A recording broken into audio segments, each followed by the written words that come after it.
നമസ്കാരം, ഞാൻ ആലപ്പി അഷ്റഫ്. കണ്ടതും കേട്ടതും എന്ന എൻ്റെ യൂട്യൂബ് ചാനലിലേക്ക് എല്ലാവർക്കും സ്വാഗതം. സിനിമാ മോഹവുമായി കുറേ വർഷങ്ങൾ ഞാൻ മദ്രാസിൽ ചിലവഴിച്ചിട്ടുണ്ട്.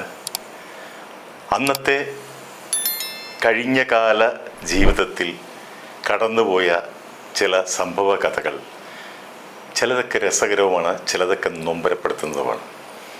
അങ്ങനെ ഇടയ്ക്ക് രസകരമായ സംഭവങ്ങളും, അതായത് ചിലർക്ക് അറിയാതെ പറ്റുന്ന അബദ്ധങ്ങളിലൂടെ ഉണ്ടാകുന്ന ചില സംഭവങ്ങൾ, കഥകളാണ് ഞാനിവിടെ വിവരിക്കാൻ പോകുന്നത്.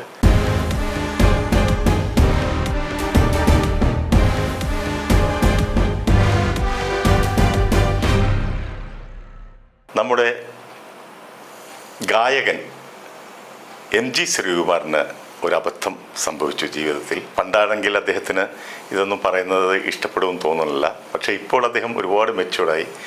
അദ്ദേഹത്തിനടുത്ത് ഇപ്പം ഞാൻ ഈ കഥ പറഞ്ഞോട്ടെ എന്ന് ചോദിച്ചാൽ അണ്ണം പറയണ എന്ന് പറയും. അദ്ദേഹത്തിന് ഒരുപാട് മാറ്റങ്ങൾ സംഭവിച്ചിട്ടുണ്ട്, എനിക്കറിയാം. കുറച്ചുകൂടെ പക്വത വന്നിട്ടുണ്ട്. ആ കഥയിലേക്ക് നമുക്ക് കടക്കാം. ഞാൻ മദ്രാസിൽ ആദ്യം താമസിച്ചിരുന്നത് RK ലോഡ്ജ് എന്നൊരു ലോഡ്ജിലായിരുന്നു. അവിടുത്തെ ഒരുപാട് അനുഭവങ്ങൾ പിന്നീട് നമുക്ക് അതിലേക്ക് കിടക്കാം. അതിനുശേഷം ഞാൻ ബ്രൗൺ സ്റ്റോൺ അപ്പാർട്ട്മെൻറ്റ് എന്ന് പറയുന്ന ഒരു അപ്പാർട്ട്മെൻ്റ് ഉണ്ട് നുങ്കമ്പക്കത്ത്. അതിലേക്ക് ഒരു ഫ്ലാറ്റാണ്, അവിടത്തേക്ക് മാറി. അവിടെ പ്രിയദർശൻ താമസിക്കുന്നുണ്ട്, സുരേഷ് കുമാർ താമസിക്കുന്നുണ്ട്, സെവൻ ആർട്സ് വിജയകുമാർ താമസിക്കുന്നുണ്ട്, BBK മേനോൻ, അങ്ങനെ ഒരുപാട് മലയാള മറ്റ് ഭാഷകളുടെ നിർമ്മാതാക്കളും അവരും എല്ലാവരും താമസിക്കും. റഹ്മാൻ നടനുണ്ടായിരുന്നു. ഞാനും അവിടെ ഒരു ഫ്ലാറ്റിൽ താമസമായി.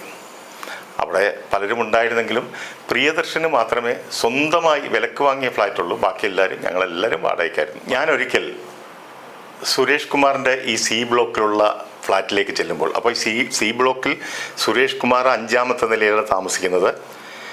8ാമത്തെ നിലയിലാണ് പ്രിയദർശനും താമസിക്കുന്നത്. അപ്പോൾ 5ാമത്തെ നിലയിൽ ഞാൻ ചെല്ലുമ്പോൾ സുരേഷ് കുമാറിൻ്റെ ഫ്ലാറ്റിലെ ഒരു ബെഡ്റൂം ഒരുക്കുന്ന കണ്ടു. അതായത് ബെഡ്ഷീറ്റും എല്ലാം മാറ്റി, തലയണയെല്ലാം പില്ലോ കവറൊക്കെ മാറ്റി മൊത്തം ഒരു വൃത്തിയാക്കുന്നതായിട്ട് കണ്ടു. ഞാൻ ചോദിച്ചു, എന്ത് പറ്റി, ആരെങ്കിലും ഗസ്റ്റ് ഉണ്ടോ? അതെ ഉണ്ട്.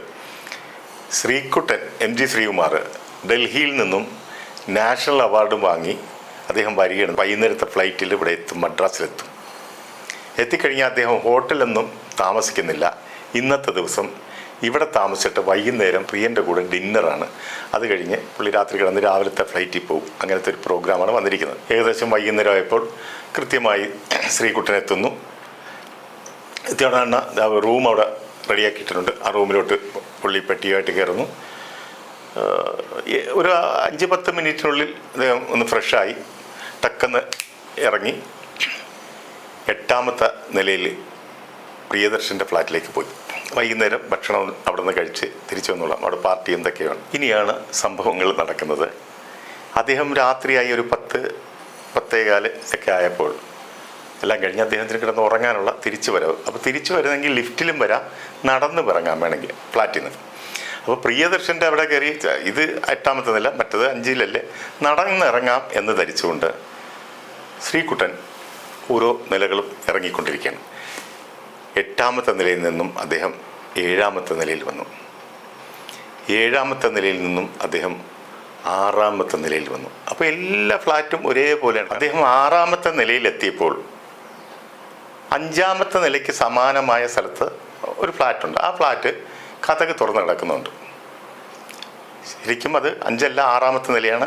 അദ്ദേഹം നേരെ അകത്തോട്ട് കയറി അതേ സ്ഥലത്ത് തന്നെ ഉള്ള ബെഡ്റൂം, എല്ലാം ഒരേപോലെ ഇതായതുകൊണ്ട് അതേ ബെഡ്റൂം തന്നെ, അതേ പാറ്റേണിൽ ഒരു ബെഡ്റൂം, ബെഡെല്ലാം വിരിച്ച് കിടക്കുന്നു. അദ്ദേഹം നേരെ കയറി, കുറച്ച് ക്ഷീണിതനായതുകൊണ്ട് അദ്ദേഹം ചെരുപ്പ് ഊരിയിട്ട് നേരെ കയറി ഒറ്റ കിടപ്പങ്ങ് കിടന്നു. ഈ വീട്ടിലെ വീട്ടമ്മ തൻ്റെ ഭർത്താവിനെയും കാത്ത് 10 മണിക്ക് ശേഷം വരുന്ന ഭർത്താവിന് വേണ്ടി ഈ കതക് തുറന്നിട്ടിരിക്കുകയായിരുന്നു.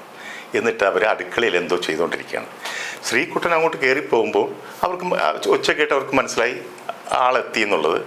അവർ തിരിച്ചു വന്ന് ഈ കതക് കുറ്റിയിടുകയും ചെയ്തു, ലോക്ക് ചെയ്യുകയും ചെയ്തു. അവർ അടുക്കളയിൽ ബാക്കി ഫുഡിൻ്റെ എന്തോ സംഭവങ്ങളൊക്കെ ഉണ്ടാക്കിക്കൊണ്ടിരിക്കുക, എന്തോ ജോലികൾ തുടർന്നുകൊണ്ടിരുന്ന് അതെല്ലാം തീർന്നു കഴിഞ്ഞപ്പോൾ പെട്ടെന്ന് ബെല്ലടി കേൾക്കുകയാണ്, കോളിംഗ് ബെൽ. അവരാകെ ഡൗട്ടായി, ഇതാരപ്പാ വന്ന് കതക് തുറന്നു നോക്കുമ്പോൾ ഭർത്താവ് മുമ്പിൽ നിൽക്കുകയാണ്. അവരുടെ ഭർത്താവിനെ കണ്ട് പകച്ചു പോയപ്പോൾ നീ എന്താ കഥകടച്ചിരിക്കുന്ന? അയാൾ തമിഴിനാണ്. അപ്പോൾ തമിഴിൽ ചോദിച്ചു, ഇല്ല ആരോ വന്നു എന്നൊക്കെ പറഞ്ഞ് അവർ അകത്തേക്ക് നോക്കിയപ്പോൾ ഒരാൾ കട്ടിലിൽ കിടന്ന് സുഖമായിട്ട് ഉറങ്ങുക. അയാളും പകച്ച് ഓടിച്ചെന്നു അടുത്ത് ചെന്ന് നോക്കുമ്പോൾ ഒരാൾ കിടപ്പുണ്ട്. എന്നാൽ അടുത്തോട്ട് ചെല്ലാൻ അവർക്ക് ഭയം, അവർക്ക് ആകെ പേടി. ഇത്ര ധൈര്യമായിട്ട് അവരുടെ ഫ്ലാറ്റിൽ കയറി വന്ന ഒരുത്തം കയറി കിടക്കണമെങ്കിൽ ഇപ്പോഴത്തെ കാലമല്ലേ എന്നൊക്കെ വിചാരിച്ച അദ്ദേഹം ഭയന്നിട്ട് അയാൾ ആടാ ആടാ എന്നൊക്കെ ഇങ്ങനെ വിളിച്ചു ചോദിച്ചു. അപ്പം ഞങ്ങളാരെങ്കിലും ഈ ഉറക്കത്തിൽ വന്ന് ഉപദ്രവിക്കണമെന്ന് ശ്രീകുട്ടൻ ധരിച്ചിട്ട് പൊടാണെന്ന് എന്നൊക്കെ പറഞ്ഞ് കിടന്ന് പറയുന്നുണ്ട്.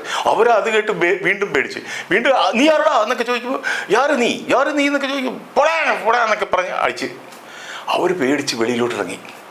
ആകെ ഭയന്ന് അവർ വെളിയിലിറങ്ങി നിൽക്കുമ്പോൾ നമ്മുടെ ഒരു സിനിമ നിർമ്മാതാവായ അപ്പി രാധാകൃഷ്ണൻ, അദ്ദേഹം ഒരുപാട് പടങ്ങളൊക്കെ എടുത്ത നിർമ്മാതാവാണ്.